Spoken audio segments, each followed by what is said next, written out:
অনন্য প্ৰান্তৰৰ সমান্তৰালভাৱে ঢেকিয়াজুলিৰ শ্বহীদ ময়দানত আজি উদযাপন কৰা হয় দেশৰ ৭৬ সংখ্যক গণৰাজ্য দিৱস। শোণিতপুৰ জিলা প্ৰশাসন সহযোগত আৰু ঢেকিয়াজুলি সমজিলা প্ৰশাসনৰ উদ্যোগত ঢেকিয়াজুলি নগৰৰ শ্বহীদ ময়দানত গণৰাজ্য দিৱসৰ পতাকা উত্তোলন কৰে ঢেকিয়াজুলি সমজিলাৰ আয়ুক্ত দ্ৰুতিভা বৰাই।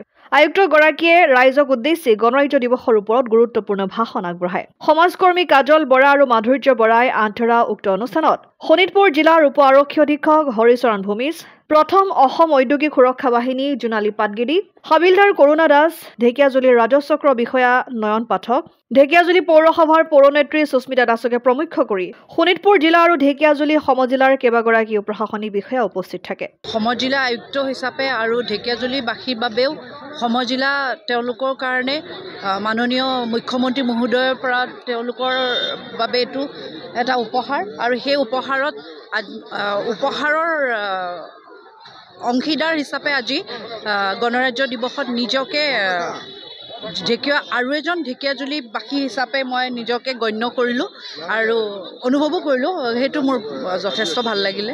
ঢেকিয়াজুলিৰ পৰা প্ৰশান্ত বৈশ্যৰ ৰিপৰ্ট, অসম আদিত্য।